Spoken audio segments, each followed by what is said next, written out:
Welcome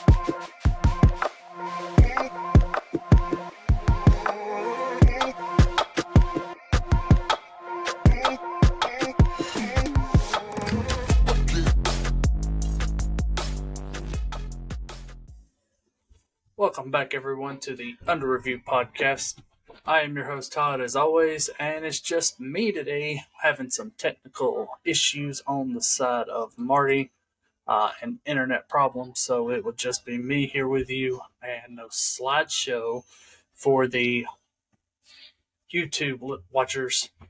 But we're going to make it happen. You get to see my beautiful face the whole time. I'm so sorry. But, first, we're going to get into. First, I want to shout out Todd for getting us here this week. Even though, like I said, even though it's just me, I want to shout out to the wives of the podcast, my beautiful wife Maddie and Marty's wife Brittany. Also, want to thank Tactical Home and Pest 256-592-2842. Call Benjamin Dominguez for all your pest control needs. And then also want to shout out Precise Roofing and Restoration, 205-505-0833. That's Jeremy Burnham at Precise Roofing and Restoration. And I also want to thank the Dadpod, Nicholas Adams and Hunter Brassfield, HCS Media, Hayden Coker, and also want to thank Jud Dickinson and Brandon Trammell. And with all that being said, we're going to take a quick timeout. And we're going to take a word from our sponsor. This episode of the Under Review podcast is brought to you by Chuck's Heating and Air. Chuck has over 40 years of service and experience with residential services. He services most makes and models. He is Alabama licensed, bonded, and insured, and locally owned and operated. Are you hot and you're supposed to be cool? Are you cool and you're supposed to be hot? Then you've got a problem. Call Chuck. Area code 256-892-2757. Again, 256-892-2757. Chuck's Heating and Air. Again, that's Chuck's Heating and Air. 256-892-2757. Just call Chuck for all your heating and air needs. Alright, now guys, we're getting into episode 57 right here, hot and heavy. We're talking the team preview for the Auburn Tigers and the Florida Gators I have going on. So first we're going to talk about Auburn. At the helm for his third season will be Hugh Freeze, 11-14, a 44% winning percentage going into his third year. Not what you want to see as an Auburn fan, particularly. Been a rough couple of days, been losing a lot of recruits here, but that is for not anything going off the field, but there's rumors around Hugh Freeze might be his last year of coaching and all this other stuff for health reasons and all that. But who knows? They could just be rumors to pull recruits. That's what I'm reading about. But you're not winning on the field in the big games, so that's why I'm thinking these recruits are going otherwise to else places like Georgia and Florida State from what I have seen. Offensive coordinator Derek Nix, he ran a pretty good offense last year for the Tigers. Just want to see more of what Jackson Arnold will do in a Derek Nix offense. Can, he be like a Jackson Dart? Probably not. But, I don't think it's going to be Oklahoma levels bad for Jackson Arnold this year coming in with Derek Nix. And then we're going to go defensive coordinator, also in his second season, DJ Durkin, who took a big leap forward about midway through the year. Definitely great to see him back. Hugh loves the guy. Auburn loves the guy. So great to see Durkin back as long as he's not dropping everybody back in coverage and only running 3 down linemen in a good game. Auburn finished with the 8th recruiting class and the 8th transfer portal class. So top 10 classes in their part. Great for a Tiger. So looking forward to bounce back. Hopefully, got all these young guys in. We can actually do something about it. Next, we're going to jump into our key departures. So the big 3 guys for me would be running back Jarquez Hunter, who had 1,201 yards on 187 carries and 8 touchdowns. Didn't really get a lot of playing time. I mean, he got a lot of playing time. He just didn't get a lot of carries. 187 carries is a lot for a running back, but split snaps, 112 Peyton Thorne took on his own, 52 for Austin, 29 for Cobb. But 187, but did break that 1,000-yard threshold once again for the Tigers. So it was great numbers for Jarquez, dearly be missed. He went to the draft. The next, we're going to talk about a wide receiver. Keandre Lambert-Smith had 981 yards on 50 catches for 8 touchdowns. Transfer piece last year came in, did Auburn great things, led the team in catches, led the team in yards, and tied the team with Cam Coleman in touchdowns. Just 19.6 average per catch. There's something that really going to be missed, but I think with Eric Singleton and a couple of the other guys coming in, that void will be filled perfectly. So don't worry there. And then on the defensive back side, we have a transfer, Keontae Scott. 18 tackles, 16 solos, 1 pass breakup, 1 interception. Like I said, I've said multiple times, he was a package guy. I don't remember if it was the dime or the nickel. But once moved out of that spot, his numbers totally changed. And what hurt him the most was that change. Was not a very good fit for him, per se, in the Auburn defense, at least. So hopefully, I think he's going to Miami now. He can go to Miami and be that dime or that nickel slot and just help them out, because Miami, lost a lot of key pieces here. But we're not an ACC podcast, so we're not talking about Miami. Then we're going to jump into our key additions for the Tigers. At quarterback, we got Deuce Knight, was the 56th nationally ranked player in the 2025 class. I think it's a great pickup. He's a 5-star athlete, looking for good things. It just depends how long he will stay at Auburn. Depends on how long Jackson Arnold stays at Auburn, in my opinion. I don't think this kid wants to sit around for 2 or 3 years. He might only sit around for 1. It depends on how Auburn's offense runs this year and if there is a coaching change. So that'll be something to watch, is the Deuce Knight situation. Then we have wide receiver Eric Singleton Jr. Like I said, he's coming from Georgia Tech, going to Auburn. Eric Singleton Jr., 754 yards on 56 catches and 3 touchdowns. Not a lot compared to 56 catches to Keandre Lambert-Smith's 50 catches. So that is something going to be watching out for inside the Tigers offense this season. And then defensive line, we have Malik Autry, the 25th nationally ranked player inside the 2025 class. An absolute stud on that defensive line. Can't wait to see what he provides inside that Auburn defensive line. I hope he gets some starting time as a defensive lineman. We have a lot of guys that transferred out, a lot of guys, coming in. So that's a tough spot to fill. But, usually you're rotating in and out constantly. So a good, big defensive lineman will help. Players to watch, I want to say, talked about one multiple times. Quarterback Jackson Arnold is coming in as a junior. So with that being said, coming from Oklahoma, didn't have a lot of great numbers last year. We've talked about it multiple times. Jackson Arnold was 1,421 yards on 154 completions, 12 touchdowns, 3 interceptions. That interception number, I hope, stays. Hopefully more touchdowns to this ratio. Only shooting at a 62% completion rate. Not really what you want to see, but it was great football for what he had around him. Love to see it. So hopefully this Auburn offense will work with him and not against him. And then we have sophomore receiver Cam Coleman, who absolutely put up a pretty good stat line, 598 yards on 37 receptions, with also 8 touchdowns. So, with Keandre Lambert-Smith and Malcolm Simmons splitting time with Valdo Fairweather, Jarquez Hunter catching some also out of the backfield, there was a lot of moving pieces inside the wide receiver room for Auburn. So hopefully those catches will come more. with Lambert Smith being gone, but you add in Singleton. So, like I said, who knows what holds for Cam Coleman? Could be a sophomore slump, like we have talked about multiple times.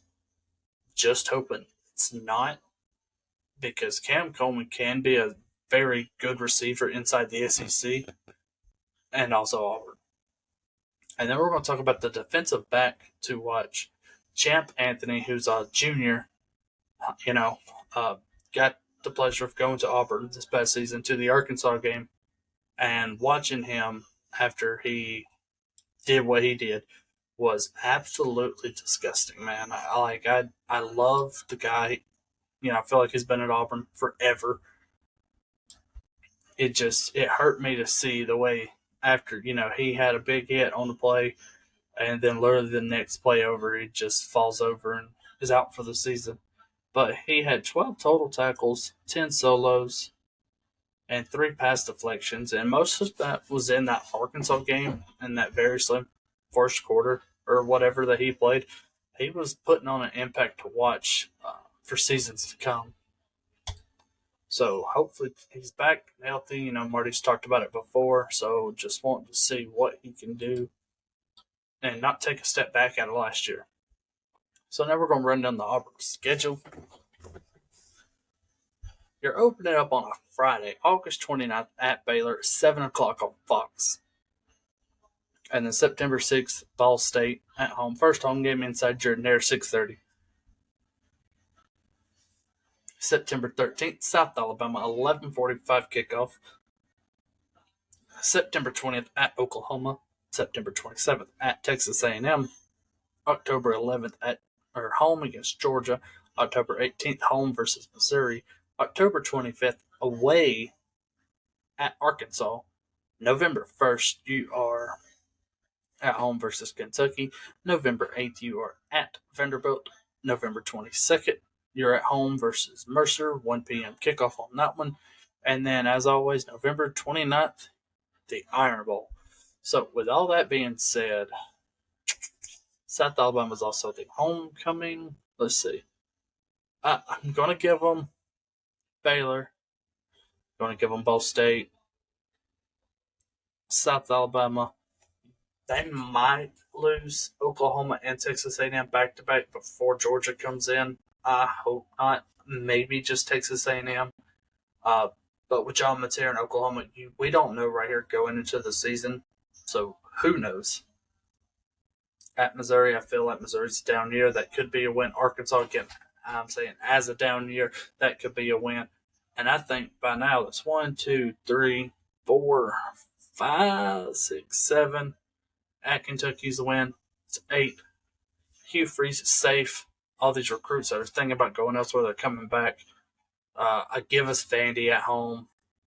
Or at Vandy, I'm sorry. I give us Mercer. And Alabama, not biased or anything, but I'm taking Auburn inside Jordan-Hare. That's going to catch some flack, but I don't care. I feel like Auburn will be the better team in that situation. So we'll just have to see when it happens. Now flipping over to the controversial team inside the SEC, the Florida Gators, head coach ran by Billy Napier, coming into his 4th season. Overall record 19-19. What else can you say? That is a 50% winning percentage. Offensive coordinator in his first year is Russ Callaway, and defensive coordinator, Auburn's former defensive coordinator, and Ron Roberts. 7th in recruiting. I had a very good recruiting class, obviously. But the transfer portal is 114th. They have to pick that up. So I don't see, in today's age, yes, having the 7th best recruiting class is great. But having the 114th best transfer portal class is not so great. So with that being said, I think Florida could be having another down year. And I was watching something last week, I want to say, Cole Kubiak, who's a fellow Auburn, or he is an Auburn alumni, fellow Auburn fan, had Billy Napier probably getting fired during the season because of their grueling schedule. And we'll get to that very shortly. Looking at key departures, we have quarterback Graham Mertz, 795 yards, 72 completed passes, 6 touchdowns, 2 interceptions. He got benched for DJ Lagway and pretty much never really gave that up. Graham Mertz, he was a good quarterback at where he went. I don't know where he came from. But with that being said, he wasn't an SEC quarterback, and that was very shown in his first couple of games. Running back Montrell Johnson Jr., who I had to say was probably at one point was one of the best running backs inside the SEC. Just couldn't carry the workload of and inside the SEC. He had 100 carries. He just couldn't. I guess his line wasn't really holding up really well. 593 yards, like I said, on 100 carries. Had 6 touchdowns though. But it's gonna hurt having a running back that you can give it to 100 times a year, not in your backfield. And then on the defensive line, TJ Searcy had 34 tackles, 20 solos, 3 sacks, 2 forced fumbles, and 1 fumble recovery. That's a big miss right there, and I think he went to LSU as well. Going back to the LSU, that episode you really don't want to miss. There's a lot going on in that episode, but I feel like TJ Searcy leaving from Florida hurt their defense, but also helped LSU at the same time. Now we're going to get into our key additions. Wide receiver Vernal Brown. I don't know. He's a recruit. The 35th best player in the 2025 draft, nationally ranked. Then you have wide receiver Dallas Wilson, who was the 50th best player inside the 2025 class. And then defensive back Ben Hanks, the 38th nationally ranked player inside the 2025 class. So, like I said, they didn't have a good transfer portal class, so it really wasn't much to go off of. So we have 3 true freshmen coming in, 2 of them being wide receivers that we're going to have to look forward to in a Florida Gators uniform this upcoming season. And then we got players to watch. And again, it's going to be that quarterback DJ Lagway, who is a sophomore. He completed 115 passes for 1,915 yards at a 59% completion rating. Got sacked 13 times, 12 touchdowns, and 9 interceptions. All these guys are sophomores, so they could be going through that sophomore slump. But if you're a Florida fan, you really hope that you don't want him or the second guy on this list to go through one, and that's Jaden Baugh, who is a sophomore, like I said, had 133 carries on 673 yards with 7 touchdowns. He really filled that position really well when Montrell Johnson Jr. Montrell went through his injury. So it's going to be really interesting to see what Jaden does this year. And then linebacker Miles Graham, who, again, also a sophomore. He had 30 tackles, 21 assists, 9 solos, 1 sack, 1 interception, and 1 forced fumble. Being a linebacker inside the SEC, so hopefully he can take that TJ Searcy's spot, being that edge guy. Which, I mean, for me, that's who I'd want. So hopefully he can just drop down, be that edge guy for this Florida team. And, really you're not missing much out of that, hopefully. As we jump into the schedule, you're starting off August 30th against Long Island University, 6 o'clock on ESPN+. September 6th, you're at home against South Florida, 3:15. Then week 3 is when I expect everything to go south. You're at LSU, 6:30 ABC. Good luck. You're September 20th, you're at Miami. Don't know what time yet. Good luck. October 4th, you're at home, but you got Texas. October the 11th, you're at Texas A&M. Good luck. October 18th, you might win one right here. You're at home against Mississippi State. November 1st, see you in Jacksonville because you're playing Georgia. 2:30 on ABC. And then 2 away games right here. November 8th at Kentucky. And then November 15th at Ole Miss. It depends on how these 2 teams are going to be at that point. Those toss-up games. November 22nd, you're at home against Tennessee. I feel like that's a loss. I like Tennessee coming into this year better than I do Florida, as what I say. But going into this season, Tennessee has more. But Florida does have DJ Lagway, so we'll see how that plays out.